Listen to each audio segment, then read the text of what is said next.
राजा विराट सेन के दो पुत्र थे और दोनों ही बहादुर थे, लेकिन उन दोनों में भीमसेन प्रतापी होने के साथ साथ बहुत सुंदर भी था। भीमसेन की पत्नी का नाम अजबदे था।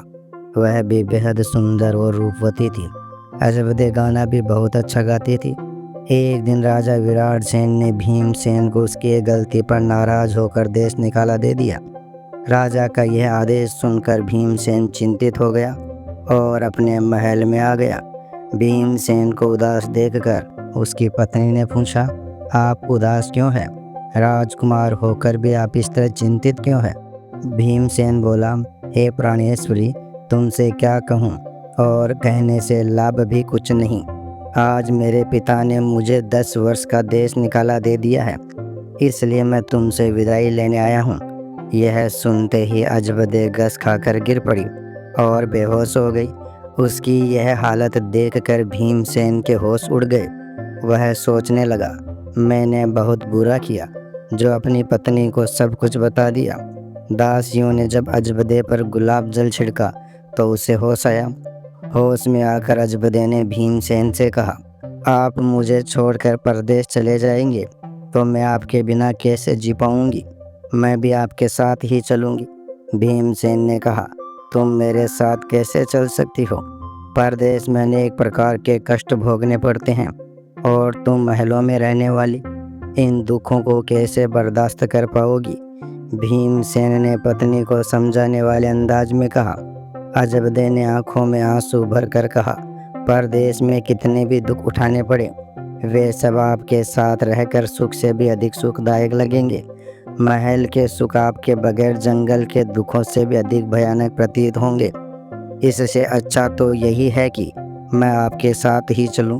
भीमसेन ने सोचा कि यह मेरे बिना नहीं रह सकती, इसलिए मुझे यह शोभा नहीं देता कि इसे तड़पता हुआ छोड़कर चला जाऊं। बेहतर यही होगा कि इसे साथ ले चलूं। यह विचार मन में आते ही भीमसेन ने अपनी पत्नी से कहा, अच्छा, तुम उदास मत होवो, हम तुम्हें अपने साथ ले चलेंगे। पति की यह बात सुनकर अजबदे बहुत खुश हुई और अपने पति के साथ जाने की तैयारियों में जुट गई। अगली सुबह अजबदे और भीमसेन नगर से निकलकर एक जंगल में पहुंच गए। जब चलते चलते थक गए तो एक उपयुक्त सी जगह देखकर एक बरगद के वृक्ष के नीचे विश्राम करने लगे। वे बहुत अधिक थके हुए थे, अतः ठंडी हवा के झोंकों ने उन्हें नींद के आगोश में पहुंचा दिया। मगर कुछ देर बाद ही एक सांप ने अजबदे को डस लिया। सांप के डसते ही अजबदे तड़पने लगी। भीमसेन की आंख खुली तो अजबदे को तड़पते हुए और सांप को जाते हुए देखकर वह बेचैन हो गया। कुछ देर बाद अजबदे मर गई। मृत पत्नी को देखकर भीमसेन विलाप करने लगा। उसका रोना धोना सुनकर जंगल के जीव जंतु घबरा गए। भीमसेन के मन में विचार आया, जब जीवन संगिनी ही मर गई तो अब मैं जीकर क्या करूँगा? इसी जंगल में प्राण त्याग दूंगा।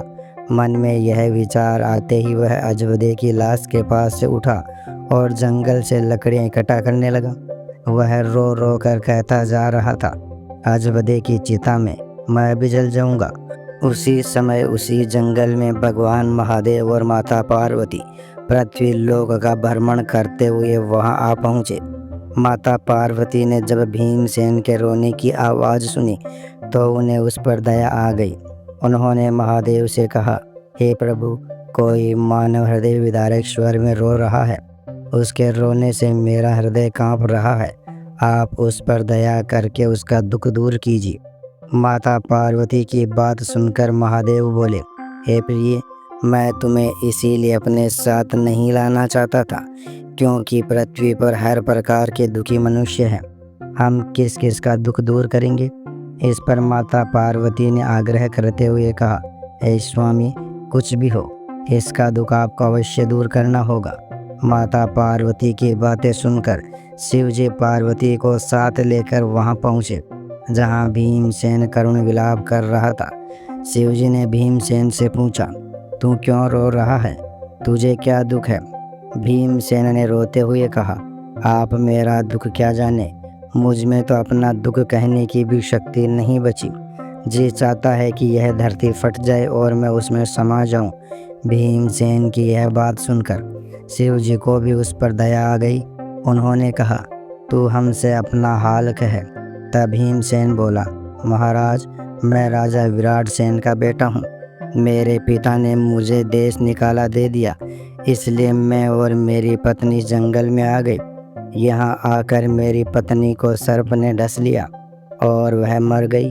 उसका वियोग मुझसे सहन नहीं हो रहा है, इसलिए मैं लकड़ियाँ इकट्ठा कर रहा हूँ ताकि अपनी प्यारी पत्नी के साथ ही चिता में जलकर प्राण त्याग दूँ। भीमसेन की दुख भरी बातें सुनकर महादेव बोले, तू बड़ा मूर्ख है। यह संसार है, यहाँ इंसानों का आना जाना लगा ही रहता है। तू यह भी जानता है कि इस संसार में कोई किसी के साथ न आया है और न किसी के साथ जाएगा। तू बुद्धिमान होकर भी ऐसी बात कर रहा है। यदि तू जीवित रहा तो तुझे बहुत सी रानियाँ मिल जाएगी, इसलिए मेरा कहना मान और यह विचार त्याग दे। महादेव के इन शब्दों को सुनकर भीमसेन बोला, महाराज, आपने जो कुछ कहा वह सत्य है, किंतु ऐसी पतिव्रता पत्नी मुझे किसी भी जन्म में नहीं मिलेगी। उसका वियोग मैं सहन नहीं कर सकता, इसलिए मैं उसी के साथ मरना चाहता हूँ। भीमसेन के विचार सुनकर महादेव समझ गए कि यह अपनी पत्नी के बिना नहीं रह सकता। तब उन्होंने कहा, तेरी पत्नी के जीवित होने का एक उपाय है। इस रानी की आयु 23 वर्ष थी, जो वह भोग चुकी है। तेरी उम्र 80 वर्ष है, जिसमें से 30 वर्ष बीत चुके हैं। तेरी आयु के 50 वर्ष अभी शेष हैं। यदि तू अपनी आयु का आधा भाग रानी को दे दे तो तुम दोनों की आयु बराबर हो जाएगी। यदि यह बात तुम्हें स्वीकार हो तो रानी जीवित हो सकती है। महादेव की बात सुनकर भीमसेन ने कहा, मुझे यह स्वीकार है। अब महादेव ने भीमसेन के हाथ में जल देकर उससे 25 वर्ष देने का संकल्प करवाया और रानी के हाथ पैरों पर जल डालने से पूर्व कहा, इसमें एक रहस्य की बात और है। जब तुम्हें रानी की आवश्यकता ना हो तब तुम यह संकल्प वापस भी ले सकते हो, लेकिन जैसे ही तुम संकल्प वापस लोगे रानी मर जाएगी। परंतु सावधान, यह बात रानी से मत कहना, किसी समय यह बात तुम्हारे काम आ सकती है। ऐसा कहकर महादेव ने रानी पर जल छिड़का और माता पार्वती के साथ चले गए। उसी क्षण अजबदे उठकर बैठ गई और बोली, प्रिय, आज मैं बहुत गहरी नींद में थी, आपने मुझे जगाया क्यों नहीं? भीमसेन ने कहा, तुम थकी हुई थी, इसीलिए मैंने तुम्हें नहीं जगाया। यह कहकर वह सारी बातें छुपा गया। फिर वे दोनों आगे बढ़ चले। कई दिन बाद उन्हें एक बहुत सुंदर स्थान दिखाई दिया, जहाँ एक साधु की कुटिया थी। जब वे दोनों वहाँ पहुँचे तो देखा कि एक सुंदर नौजवान साधु तकिए से टिककर हुक्का पी रहा है। दोनों थके हुए थे, इसलिए वहीं बैठ गए। उसी समय भीमसेन ने अजबदे से कहा, मुझे प्यास लगी है, मैं कुएं पर जाकर पानी पी कर आता हूँ। अगर तुम्हें भी प्यास लगी हो तो तुम्हारे लिए भी ले आऊँ? अजबदे बोली, मुझे तो अभी प्यास नहीं लगी है, आप जाकर पानी पी आइए। भीमसेन रस्सी लेकर कुएं पर पानी पीने चला गया। जब वह चला गया तब अजबदे और साधु की निगाहें आपस में टकरा गई। उसी क्षण अजबदे का उस साधु पर दिल आ गया। वह साधु से बोली, आप तो यहाँ बड़े सुख से रहते हैं। साधु ने कहा, आप भी यहीं रह जाइए और सुख प्राप्त कीजिए। अजबदे ने असमर्थता जताते हुए कहा, दिल तो कर रहा है, मगर मेरा पति मेरे साथ है, ऐसे में मैं आपके साथ कैसे रह सकती हूँ? साधु ने उपाय बताते हुए कहा, अपने पति को कुएं में धक्का दे दो, फिर हम दोनों मज़े से रहेंगे। यह सुनकर अजबदे बोली, ठीक है, मैं ऐसा ही करूँगी। उतने में भीमसेन पानी पीकर लौट आया। अजबदे कहने लगी, अब मुझे भी प्यास लग गई, चलिए मुझे भी पानी पिला लाइए। भीमसेन ने कहा, मैंने तुमसे पहले ही पूछा था, तब तो तुमने मना कर दिया था। खैर, अब प्यास लगी है तो अभी ले आता हूँ। वह पानी लेने गया तो अजबदे भी उसके साथ कुएं तक चल पड़ी। बेचारा भीमसेन तो उसके प्रेम में अंधा था। उसे क्या पता था कि यह स्त्री उसके प्राण लेने चली है। सच ही कहा गया है, स्त्रियों का मन और चरित्र देवता भी नहीं जान सकते, तो मनुष्य की क्या बिसात है। उनके जाल में अच्छे अच्छे पुरुष फंस जाते हैं। तब भीमसेन कुएं पर पानी भरने लगा। तभी अजबदे ने उसे धक्का दे दिया और वह कुएं में गिर पड़ा। फिर वह लौटकर साधु के पास आ गई। साधु अजबदे को वहां से लेकर चला गया और दोनों एक बड़े शहर में जाकर बस गए। थोड़े ही दिनों में साधु ने अजबदे को ऐसा नाच गाना सिखा दिया कि उस नगर में उसके सम्मान कोई नर्तकी नहीं थी। वह नगर भर में प्रसिद्ध हो गई। उसके नाच गाने के कारण साधु बहुत अमीर बन गया और अजबदे उसके साथ मज़े से रहने लगी। अजबदे तो उधर साधु के साथ मौज में डूबी रही। इधर जिस समय अजबदे ने भीमसेन को कुएं में धक्का दिया, उसी क्षण देवयोग से कुएं में लटकी हुई एक जंजीर उसके हाथ लग गई। भीमसेन जंजीर को पकड़कर लटक गया। वह ईश्वर को याद करते हुए सोचने लगा, मैंने अजबदे को जीवन दान दिया और उसने मेरे साथ विश्वासघात किया। क्या यही मेरे प्रेम की सज़ा है। उसी दिन बंजारों का एक काफिला उस स्थान पर आकर ठहरा। एक बंजारा ढोल और रस्सी लेकर कुएं से पानी भरने आया। जैसे ही उसने ढोल कुएं में डाला, भीमसेन ने उसे पकड़ लिया। यह देखकर बंजारा चौंक गया और पूछा, कुएं में कौन है। भीमसेन विनम्रता से बोला, भाई, मैं एक बेबस इंसान हूँ। ईश्वर के नाम पर मुझे बाहर निकालो, मेरी जान बचाओ। यह सुनकर बंजारे को उस पर दया आ गई। उसने भीमसेन को कुएं से बाहर निकाल लिया और पूछा, तुम कौन हो और इस कुएं में कैसे गिर गए। भीमसेन बोला, भाई, मैं अपना हाल कैसे कहूँ। जो विपत्ति मेरे ऊपर आई है उसे कहते ही मेरा हृदय फट जाएगा। मैं जोधपुर का राजकुमार हूँ। मेरे पिता ने मुझे देश निकाला दिया था। तब मैं अपनी प्रिय पत्नी को लेकर जंगल में आ गया। हम दोनों एक दूसरे से बहुत प्रेम करते थे। जंगल में एक दिन एक सांप ने मेरी पत्नी को डस लिया, जिससे उसकी मृत्यु हो गई। मैं विलाप कर ही रहा था कि भगवान महादेव और माता पार्वती प्रकट हुए। उन्होंने मुझ पर दया दिखाई और मेरी आधी आयु देकर मेरी पत्नी को जिंदा कर दिया। फिर हम इसी जंगल में भटकते हुए एक स्थान पर पहुँचे, जहाँ एक साधु का डेरा था।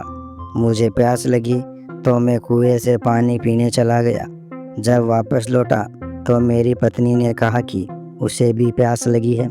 यह कहकर वह भी मेरे साथ कुएं तक आ गई। जब मैं पानी भर रहा था तभी उसने मुझे पीछे से धक्का दे दिया। सौभाग्य से एक जंजीर कुएं में लटकी हुई थी, जो मेरे हाथ लग गई और मैं लटक गया। फिर आप आए और मेरी पुकार सुनकर मुझे बचा लिया। भीमसेन ने अपने दुखी मन से सारा वृतांत बंजारे को बता दिया। उसकी व्यथा सुनकर बंजारा दुखी हुआ और अजबदे की करतूत पर अफसोस करते हुए बोला, स्त्री का स्वभाव तो कोई नहीं जान सकता। कसम खाकर सती हो जाए और फिर भी विश्वास ना किया जाए। यह कहकर बंजारे ने भीमसेन को गले से लगा लिया और बोला, तुम चिंता मत करो, भगवान बड़ा दयालु है, वह तुम्हारा भला अवश्य करेगा। फिर बंजारे ने कहा, अगर चाहो तो हमारे काफिले के साथ रह सकते हो। भीमसेन ने उनकी बात मान ली और उनके साथ रहने लगा। कुछ ही दिनों में वह काफिला उसी शहर में पहुंचा, जहां अजबदे और वह साधु रह रहे थे। उस नगर को देखकर भीमसेन ने बंजारे से कहा, भाई, मेरा मन कुछ दिन इस शहर में रहने का है। यदि आपकी आज्ञा हो तो मैं यहीं रुकना चाहूँगा। बंजारे ने कहा, जैसा तुम्हारा मन करे, मुझे कोई आपत्ति नहीं। भीमसेन ने बंजारे से विदा ली और शहर में काम की तलाश करने लगा।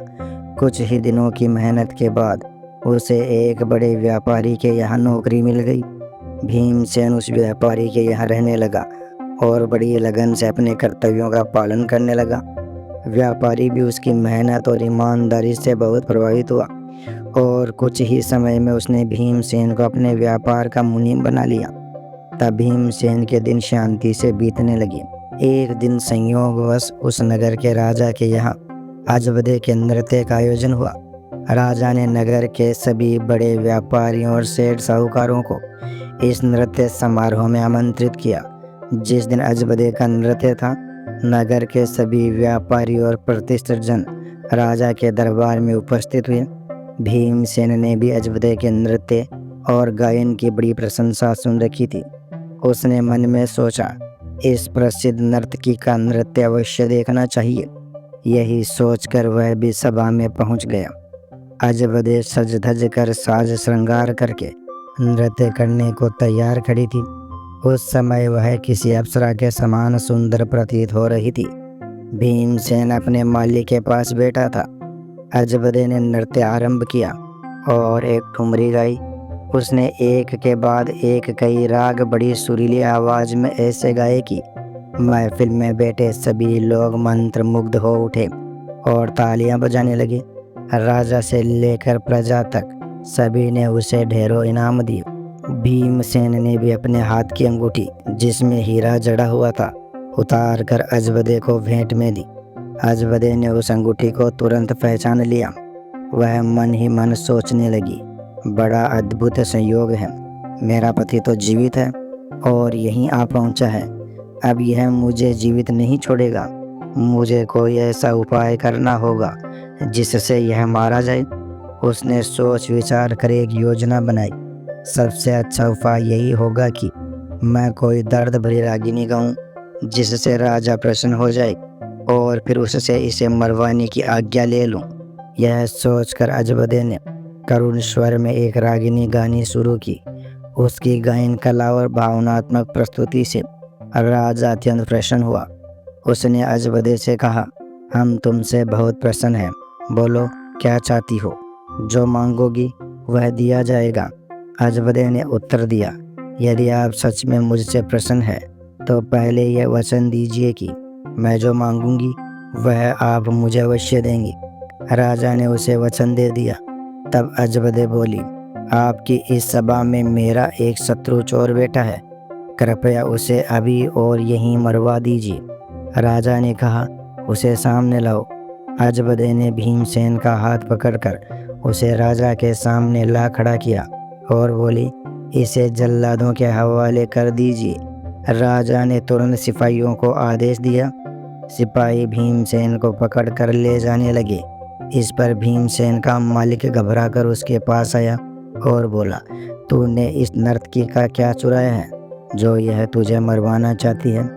भीमसेन ने शांति से उत्तर दिया, मैंने इसका कुछ भी नहीं चुराया। बस आप राजा से मेरी दो बातें सुन लेने का अनुरोध कर दें तो शायद मेरी जान बच सकती है। भीमसेन का मालिक यह सुनकर तुरंत अपने साथी व्यापारियों और साहूकारों के पास गया और उनसे इस बारे में सलाह लेने लगा।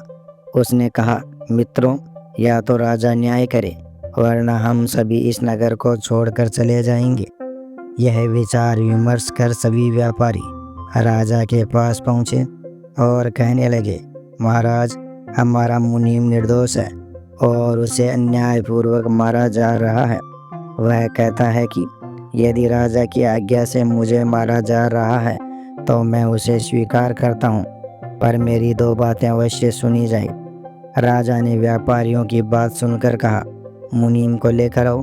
व्यापारी भीमसेन को लेकर राजा की सभा में उपस्थित हुए। राजा ने कहा, जो कुछ तुम कहना चाहते हो मेरे सामने कहो। भीमसेन ने राजा से पूछा, मैंने ऐसा कौन सा अपराध किया है कि आपने मुझे मृत्युदंड देने का आदेश दिया? इस पर राजा ने अजबदे की ओर देखकर पूछा, कहो, क्या अपराध है इसका? अजबदे बोली, यह चोर है। भीमसेन ने कहा, मैं इस उल्टा स्त्री का चोर नहीं हूँ। यह मेरी पत्नी है।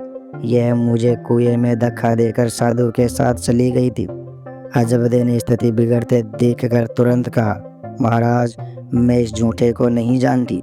यह कौन है मुझे नहीं पता। यह बस मेरा चोर है। भीमसेन ने घृणा से उसकी ओर देखा और बोला, यदि यह मेरी पत्नी नहीं है तो जो वस्तुएं मैंने इसे रास्ते में दी थी वह मेरी अमानत मुझे लौटा दे। अजबदे ने कहा, ठीक है। भीमसेन ने कहा, अपने हाथ में पानी लो, हम यही न्याय करेंगे। फिर उसने कहा, पानी लेकर यह शपथ लो कि जो वस्तु इसने मुझे रास्ते में दी थी वह मैं आज इसे लौटा रही हूँ। अजबदे ने अपने हाथ में पानी लिया और बोली, जो वस्तु इसने मुझे रास्ते में दी थी वही मैं आज इसे लौटा रही हूँ। जैसे ही उसने हाथ का पानी गिराया उसके प्राण फकेरू उड़ गए। यह देखकर सभा में उपस्थित सभी लोग आश्चर्यचकित रह गए। राजा ने घबराकर भीमसेन से पूछा, यह क्या हुआ? सच्चाई मेरे सामने स्पष्ट करो। तब भीमसेन ने अपने जीवन की संपूर्ण कथा राजा के सामने रखी। अपने देश निकाले से लेकर अब तक की पूरी बात सबको सुनाई। सब कुछ सुनने के बाद राजा ने भीमसेन को गले से लगा लिया और अपनी बेटी का विवाह उससे कर दिया। वहीं उस साधु को मृत्युदंड देने का आदेश दिया गया। दोस्तों, जीवन में प्रेम का बंधन पवित्र होता है, पर अंधा प्रेम मनुष्य को विनाश की ओर भी ले जा सकता है। भीमसेन ने अजबदे के लिए अपनी आयु तक दे दी, लेकिन विश्वासघात की पीड़ा ही उसे मिली। इस कहानी से हम सीखते हैं कि प्रेम में विवेक और आत्मसम्मान भी आवश्यक है। यदि आपको यह कहानी प्रेरणादायक लगी हो तो इसे लाइक करें, अपने मित्रों के साथ शेयर करें और ऐसी ही कहानियों के लिए चैनल को सब्सक्राइब जरूर करें।